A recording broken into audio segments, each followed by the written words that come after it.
Di tengah hiruk-pikuk negara kita, muncul berbagai fenomena maupun problematik yang sering kita jumpai, mulai dari sektor pendidikan, sosial ekonomi, maupun regulasi terkait akses informasi dan teknologi. Berbicara tentang teknologi, apakah teknologi saat ini benar-benar bisa menjadi tools dalam memaksimalkan kehidupan kita sehari-hari? Lebih serunya kita bedah dalam proses seleksi Google Student Ambassador di proses self-record interview video kali ini. Halo tim Google Indonesia, perkenalkan, saya Bintang Ramadan Putra Lasyari, akrab disapa Bintang, seorang mahasiswa baru di semester 2, tepatnya di program studi teknik lingkungan, Fakultas Teknik dan Sains UPN Veteran Jawa Timur. Meskipun masih berada di fase perjalanan sebagai mahasiswa baru, justru di fase inilah saya percaya benih yang saya tanam kali ini akan menjadi fondasi besar maupun investasi yang bisa saya ambil dan saya petik di masa mendatang. Dan dalam kesempatan saya ini, saya akan menjawab berbagai pertanyaan yang sedang disediakan.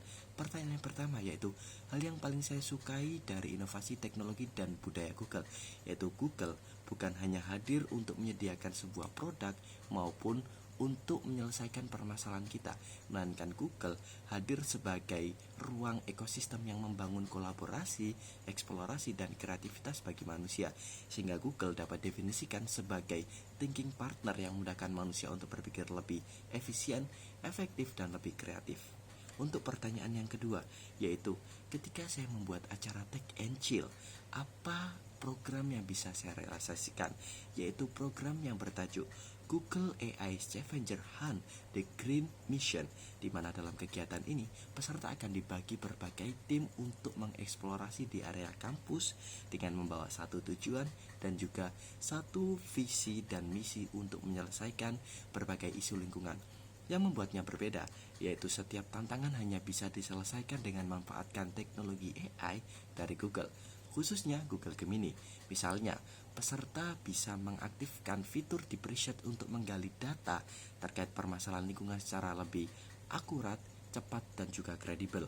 Lalu memanfaatkan tool seperti VEO, Lyria, maupun Nanobanana untuk mendorong peserta lebih berpikir secara kreatif, out of the box, dan berinteraksi dengan artificial intelligence. Karena saya percaya di acara santai saat ini ataupun acara dari program yang saya buat bukan hanya sebuah pengalaman yang berharga bagi mahasiswa, namun mengubah paradigma mahasiswa dalam mengubah teknologi yang awalnya sekedar alat menjadi partner dalam menciptakan solusi nyata. Pertanyaan yang ketiga, yaitu salah satu pengalaman ketika saya berpikir out of the box, yaitu ketika saya menghadapi sebuah tantangan dalam menyusun laporan praktikum, proposal, maupun riset dalam menyusun sebuah ide program. Di tengah keterbatasan tersebut, saya mencoba untuk memanfaatkan AI tools yang ada di Google Gemini untuk mempercepat proses eksplorasi ide yang nantinya saya kombinasikan dengan konteks lokal dan kebutuhan nyata. Hasilnya, saya mampu menghadirkan konsep yang lebih inovatif, terarah, dan relevan. Pertanyaan keempat yaitu, jika saya diamanai dan terpilih menjadi Google Student Ambassador, pencapaian yang paling ingin saya raih dalam 3 bulan ke depan yaitu membangun komunitas kecil yang bukan hanya komunitas yang santai, melainkan komunitas yang aktif, kolaboratif, dan berdampak dengan memanfaatkan teknologi maupun tools yang ada di Google Gemini. Karena saya percaya dengan hadirnya ruang teknologi ini, mahasiswa tidak hanya belajar mengenai teknologi, namun juga berani untuk mencoba, bereksperimen, dan menciptakan solusi. Saya Bintang Ramadan Putra Lasyari siap untuk menjadi kandidat di Google Student Ambassador. Terima kasih.